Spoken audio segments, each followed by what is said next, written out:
On continue pour les enfants dès 6 ans avec le jeu de l'assaut. Donc c'est un grand classique du jeu de croix où on va s'amuser à lancer les petits anneaux en cordelette comme ça autour des personnages. Et chaque personnage nous rapportera des points en fonction de l'endroit où on aura lancé notre petit lasso. Donc ça c'est un petit jeu qu'on peut jouer aussi bien à l'intérieur qu'à l'extérieur et autant de joueurs qu'on veut. Je vous propose ensuite le jeu Chouilletu. C'est un jeu qui n'est pas encore sorti. C'est un jeu en fait dans lequel on peut jouer de 2 à 4 joueurs, on peut jouer en équipe. L'idée c'est qu'il va y avoir une équipe qui va jouer le rôle de jardinier. Ces jardiniers vont se déplacer dans leur jardin, mais avant ça, ils vont se cacher les yeux parce que c'est la nuit, ils dorment, et pendant la nuit, les autres joueurs vont dissimuler des lapins sous les choux. Si durant la journée, les jardiniers en se déplaçant ne soulèvent pas les choux sous lesquels il y a des lapins, les lapins mangent à leur tour les choux. Le but pour l'équipe de lapins, c'est de manger le plus de choux possible. Le but des jardiniers, c'est d'attraper les lapins avant que les choux ne soient mangés. Donc il va falloir essayer d'anticiper un peu les déplacements de chaque joueur.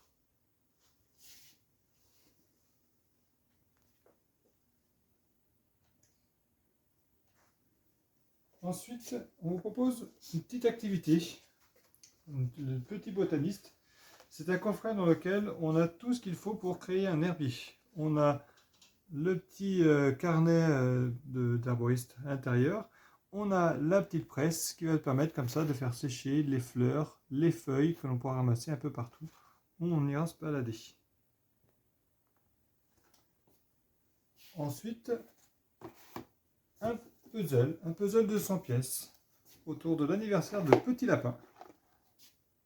Donc on a vraiment tout l'univers de nos albums du Petit Lapin dans lequel on va retrouver tous nos personnages avec plein de détails à l'intérieur. Taille de pièces assez grosse quand même pour être manipulée facilement, mais il y a quand même 100 pièces pour donner un peu de difficulté à la création du puzzle. Et enfin, un autre élément qui va arriver très prochainement, ce sont des magnettes, mais des magnettes à créer par le biais des macomoulages. Donc ces macomoulages, ce sont des éléments qu'on va mouler à l'aide de plâtre. Et les éléments moulés, on va venir les peindre et les assembler pour créer des petits magnettes qu'on pourra porter comme ça un peu partout, aussi bien sur son frigo que sur tous les éléments métalliques de la maison. On poursuit avec un coffret autour de l'équitation et des chevaux. Il s'agit en fait d'un coffret à l'intérieur duquel nous allons retrouver à la fois un livre documentaire, un grand poster aimanté et plus de 65 magnettes, tous présents ici, à disposer pour créer nos scénettes. On va aussi découvrir les différentes parties du corps du cheval que l'on pourra repositionner, les différentes races de chevaux qui sont indiquées ici et que l'on va retrouver en magnette et repositionner aux bons endroits, etc. Après cela, on part sur un ouvrage à la fois fiction et à la fois jeu. Il s'agit du Club des Robinson, un livre très drôle, bourré de détails, où l'on suit le parcours de toute une bande d'amis qui part à la recherche du pilote de l'hydravion qui a disparu.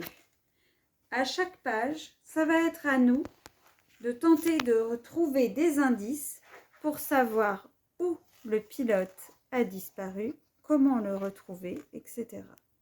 C'est très sympa, on est vraiment sur un livre-jeu, mais avec une vraie histoire, un beau fil conducteur.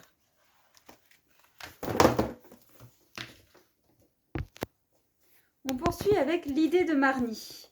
Marnie, eh bien, c'est une jeune fille tout à fait comme beaucoup d'autres, peut-être même que vous vous retrouverez en elle, car Marnie, eh bien, elle a une idée, elle suit le fil de ses pensées, sauf que parfois, ses pensées s'échappent, comme à nous tous. Elle a donc oublié pourquoi elle était venue à tel endroit, faire quoi. Et là, elle va remonter le cours de sa pensée, elle va aller voir les uns, les autres et tenter de comprendre quelle était cette fameuse idée. un album réalisé tout en broderie. C'est très original, c'est très joli graphiquement. Il y a vraiment un gros travail d'illustration. Et l'histoire, je vous assure, parlera à beaucoup.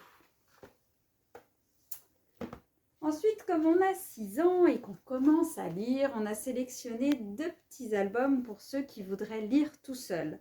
Le premier, c'est le Méli-Mélo des Matous, un album très sympathique sous forme de pêle-mêle où l'on va en fait tourner les pages et créer des phrases farfelues. On garde par exemple le sujet ici, pardon. On tourne les autres pages. On va relire de plus en plus vite le sujet parce qu'on l'a déjà lu. Et on va créer une nouvelle phrase. On décide de garder le verbe. Allez, on tourne les autres. Et on constitue à la fois, encore une fois, une phrase complètement loufoque. Ça, les enfants adorent.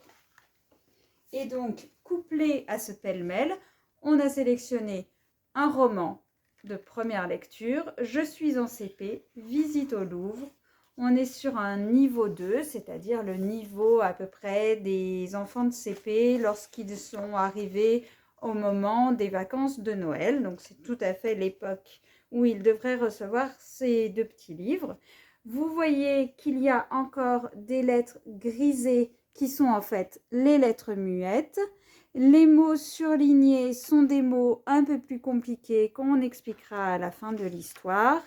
L'histoire, on peut s'arrêter facilement. Il y a des pavés de lecture bien séparés les uns des autres. On va s'arrêter, on reprendra l'histoire un peu plus tard, etc. Et on découvre notre premier petit roman. Et enfin, un bel album recueil de contes, en fait, contes d'animaux autour du monde, 50 histoires pour découvrir les animaux dans des cultures variées de tous les pays du monde. Et on va découvrir aussi bien des histoires inventées que l'on trouve dans les contes, dans les mythes, dans les légendes, dans la vraie vie, etc.